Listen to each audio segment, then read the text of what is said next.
Hey guys, it's Morgan coming back to you with the weekly Shlog here from Highland Cycles. If you're new here and this is the first time you've ever seen us, stick with us for this video. This is our weekly vlog where we show you all kinds of cool dirt bike stuff. We throw things at Zach and Leandra. We do tons of fun things. Anyway, it's a lot of fun. So if you're new, please stick around. If you've been around here for a long time, thank you guys so much for all the support. And you'll recognize that my bike is up here. Back on the lift, but there's nothing wrong with it this time. It's been running great. If you guys have been paying attention, the motor build and everything went really well. The bike is running amazing. It's just up here because I'm getting ready to take it down to Texas this coming weekend for the first round of the TSEC series, which is the Texas State Championship Enduro Circuit, I believe. Anyway, Red Canyon, it's gonna be a ton of fun. I just gotta prep the bike, get it ready to race. Also gonna change the oil for the first time since the motor build, so join me for that. Let's get after it, guys.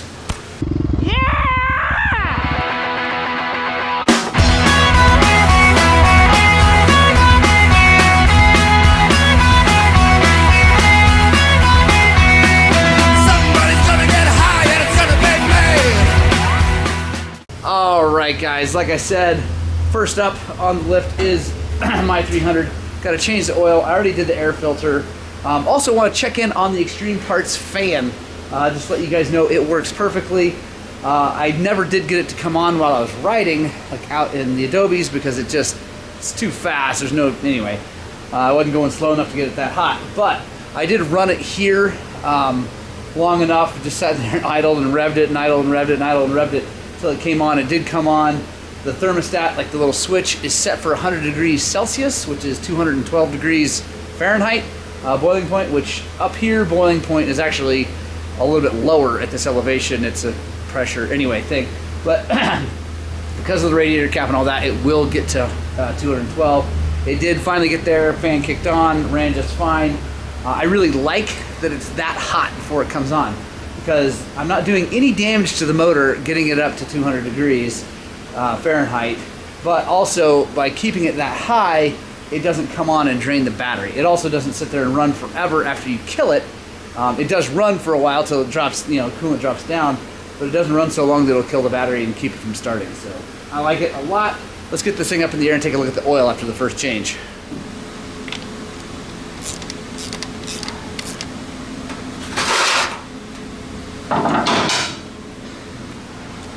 That is pretty dark.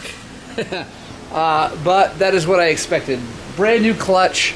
Also, I hammered on that clutch when I was out there, and I got 3 rides in before I did that. So, yeah, that's super dark. But like I said, that's to be expected, considering, like I said, the clutch was brand spanking new.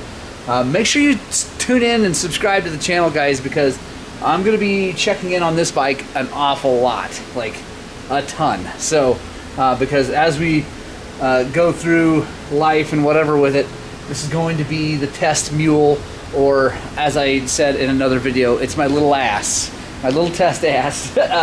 And so I'm going to be checking in on oil changes, things like that, make sure everything is working well and doing just what I thought after that motor rebuild. So also checking in on all the cool parts we're testing. First of all, I gotta say, guys, I just have a shout out to Lance at XC Gear. I don't know why those pegs work and feel so good, but they are amazing. They're almost $300, which is crazy time for a set of pegs. Dude, I think they're worth every penny. Yeah, and Lance is, I mean, he did give me the pegs, full transparency, so thank you, Lance and Lisa, I appreciate that. But they're not paying me to say anything.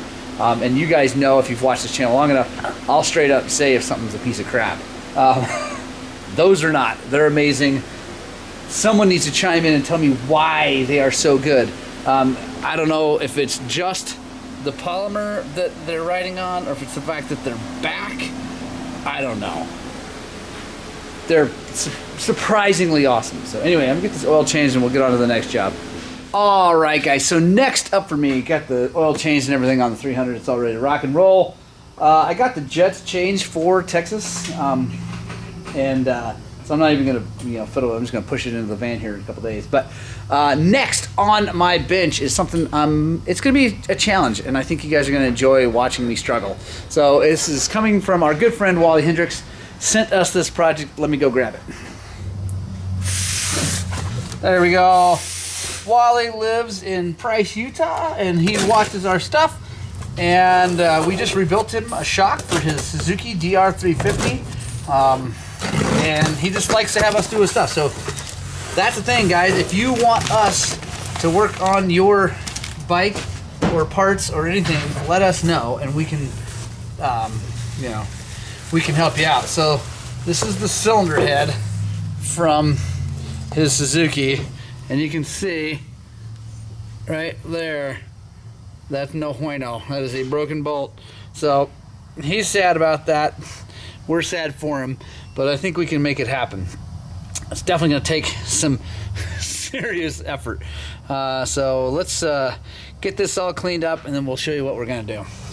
All right, guys. So with broken bolts like this, you really have to approach carefully and methodically, because if you just jump in and start hammering on things, like, you'll ruin it and you'll be in a lot of trouble. So what we need to do is we need to get a hole drilled directly in the center of that. And that is not necessarily easy to do, because obviously it doesn't break off perfectly smooth. So what I'm going to do is I'm going to grab my die grinder with the burr, and I'm going to try to clean this surface up without hurting this outside surface, this gasket surface, make it nice and flat, or flat enough, so then I can take a center punch, put a hole, you know, a starter hole right there in the middle, and then we can start to drill into it. All right, got a carbide burr. Just come straight in here like this, and hopefully we can kind of just round this, round it off in a dish so we can get right to the middle.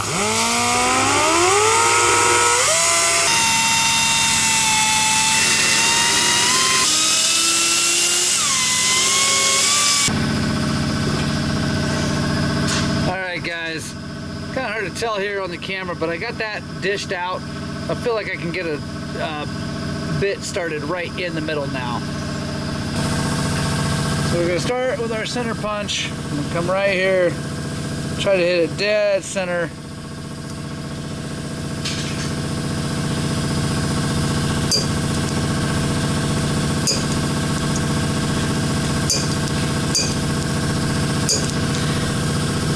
Alright, feel good about that. We got a mark right in the center. Alright, got a little tiny drill bit here. What we're going to do is we're just going to go right on our mark. And we're just going to go real slow. Aha, so see that? It started right where we want it.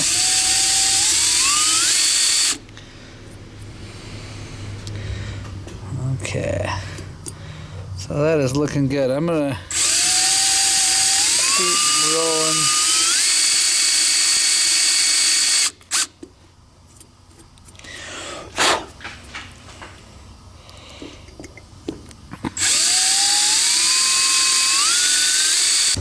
Alright guys, I think I got that deep enough. So now, if you watched one of my other videos recently, you're going to know I'm going to use a Torx bit to drive into this, not an easy out. Easy outs, honestly, generally just don't bite on something this small. They also tend to expand the thing, which makes it even harder. So I'm going to find a Torx bit that's going to be the right size. Obviously you want it super tight. So it looks like that's probably going to do it. E15 is going to do it. So it's nice because the Suzuki has studs going down, so I can hold on to that. So that's going to hold it nice and still. And what we're going to do is we're going to take this as a really slow approach to this whole situation. All right, so guys, I'm going to use this stuff. I haven't used this a ton, but it actually works pretty good. It's a penetrating lube, so it's just worth, kind of like PB Blaster. So what we're going to do is we're going to spray a little bit on there, so it kind of, there we go, you see it puddles up. Now, got plastic out of there. What we're going to do is we're going to heat. We're going to heat the aluminum around it, not the bolt, although the bolt's obviously going to heat up. But what we're doing here is we're trying to expand the aluminum that's around that bolt. Also, trying to get it to suck that lubricant down into the thread. So I'm going to run this for a little bit.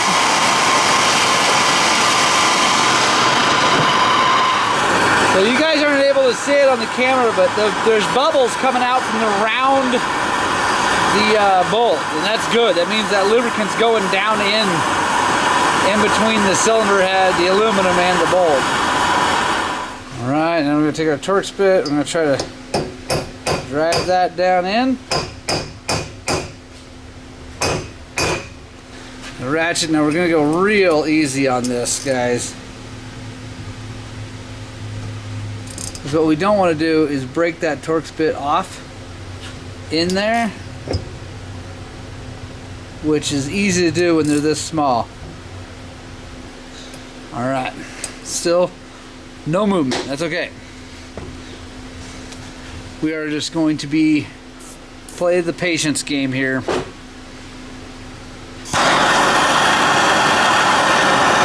All right, guys, we got this thing super hot now. So let's see if we get any luck here. Sometimes, guys, shocking it as you try to turn it can help. What an impact does, basically.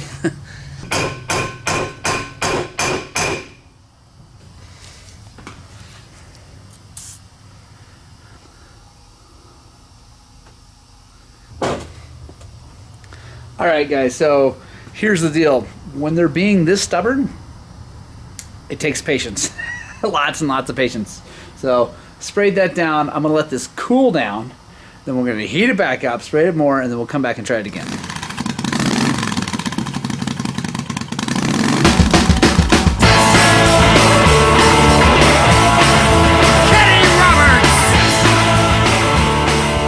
Alright, guys, let it cool all the way down. I just heated it back up. Let's see if we get any movement. Alright, I think I can see the bolt trying to start moving. Ah, there we go. Just what I was hoping not to have happen. But it happened. Torx bit broke. Yep. I was worried about that. That's okay. Being that it's already stripped and everything like that, I mean, it is kind of just what it is. So now I'm going to get a drift and try to break that up and get it out. And then we're just going to have to drill this thing out.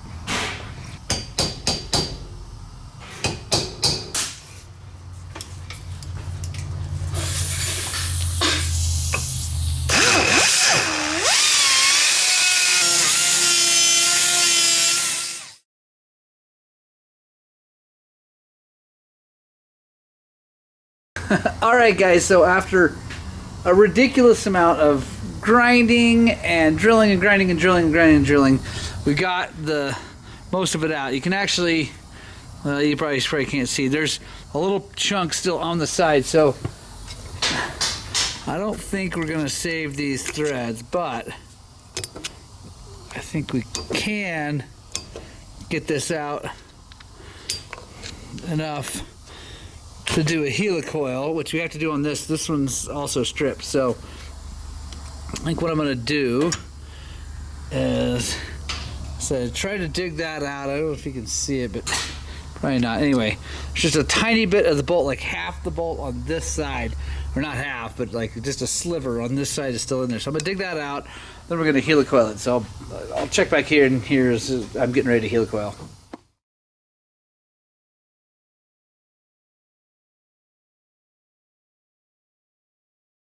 Alright, guys, next on my lift is a shock from a 500 KTM. This is a Foxy Bibbs' shock from his 500. I believe it's a 2012 500 EXC or XCW. No, XCW. Anyway, whatever, they're all the same back then. So we're going to be rebuilding that with you guys.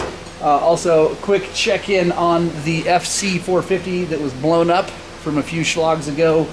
Mr. Sheets almost has it back together. We ended up finding a couple more parts that were torn up from the lack of oil to the top.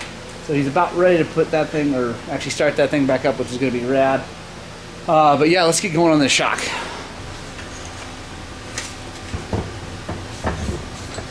Alright, guys, I've done other shock, like in-depth shock videos, so I'm not going to do that on this one. We're just going to touch on the highlights here. But to start with, every shock, we're going to take the spring off first. So on these KTMs with this plastic collar, I really don't like the plastic collar at all, but it is what it is. So what I like to do is I get some 6-in-1 for this. It's just nice and slippery, but take a little bit, spread it around there.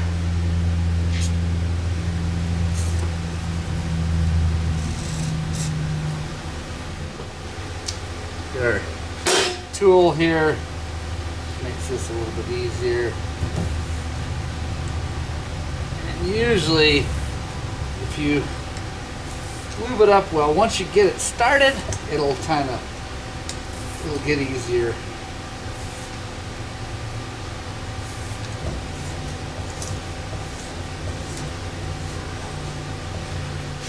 Then up here, we're gonna knock this down. Usually I gotta, there we go. Just because they're all grimed up.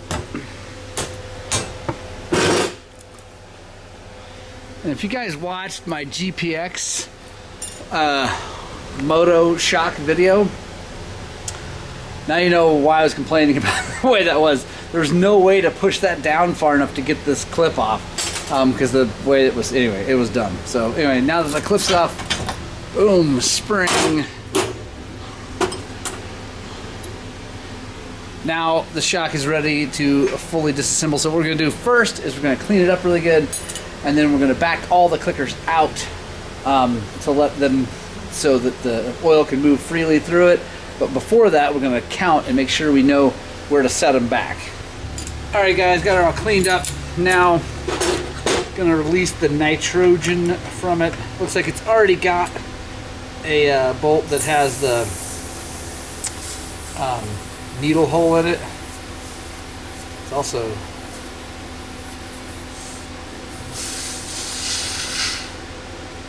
did not have much nitrogen. That's all the noise it made.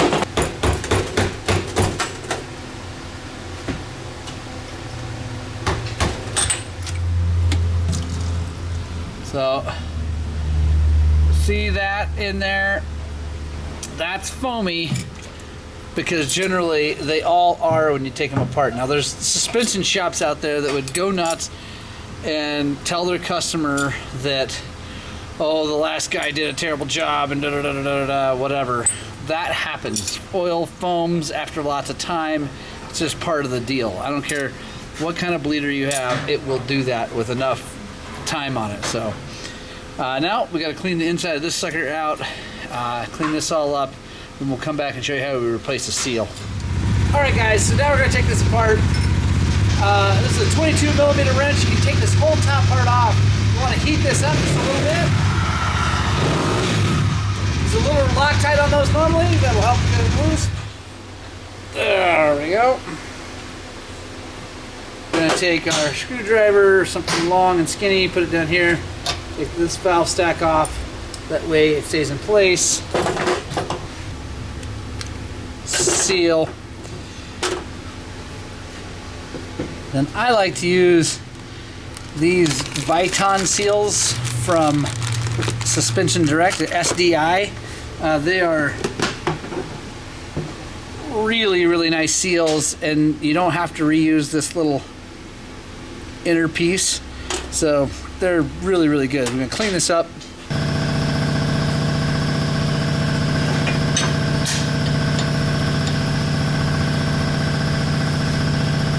Now we're ready to go back together.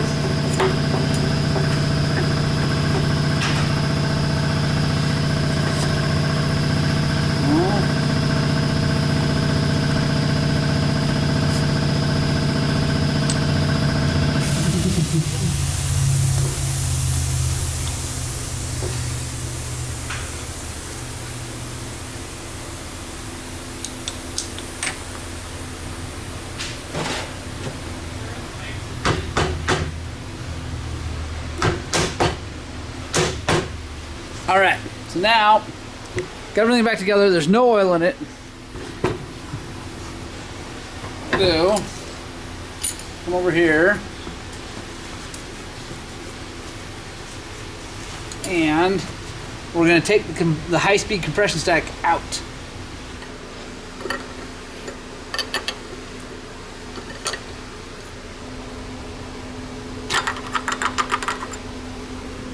All right, we're using Maxima 3-weight racing shock fluid.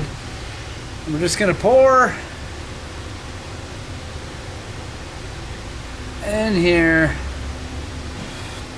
And we're gonna, I got the shaft here, I'll show you. Got the shaft fully extended, and we're just pouring in here the shaft. You see the bubbles coming out there. We can go really easy because if you push on this really hard, it sprays oil everywhere. It's gonna bleed it more, so don't worry, this is not the end of it. Now, we're gonna take this bolt out, and we're gonna put our bleed cup on here so we can bleed the rest of that air out with everything sealed up.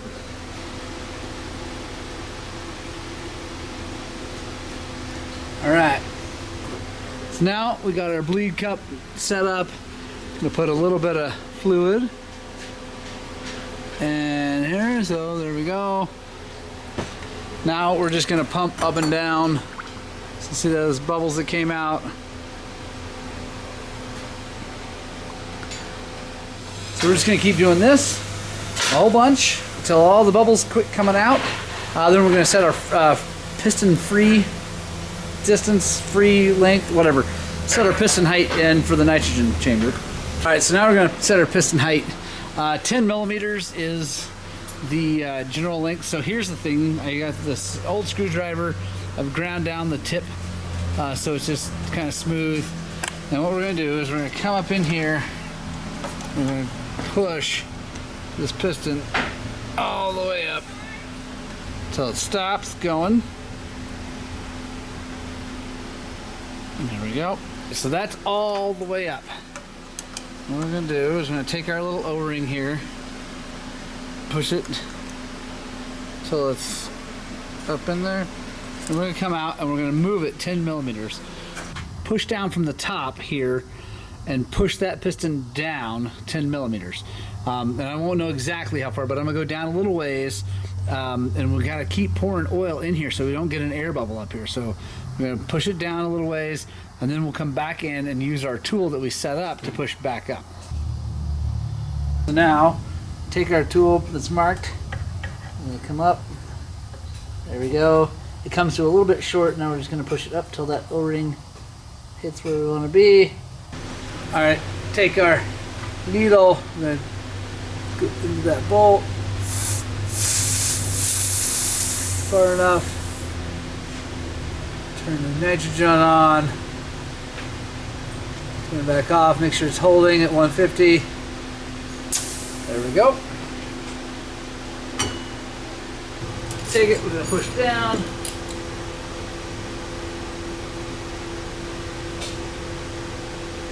Make sure it comes up nice and smooth.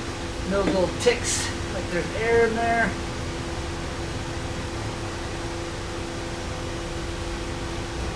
Perfect. All right, guys, all ready to rock and roll. Last thing we gotta do is set the clickers, and we'll call Fox Bibs. Let them know the shock's ready to go. All right, guys, that's the end of this week's slog. Thank you so much for joining me. I got the 300 all ready to go racing down in Texas. I'm actually taking the 125 as a spare, just in case. I feel really confident. I've got about 4 hours on it since the motor rebuild.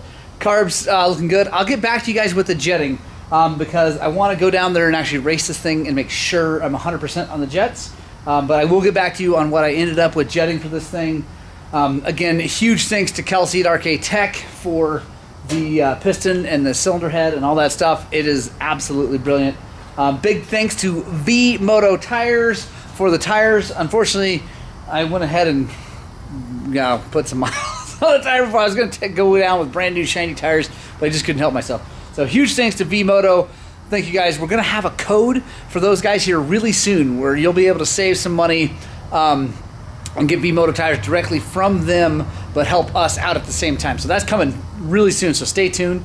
Also, huge thanks to extremeparts.com.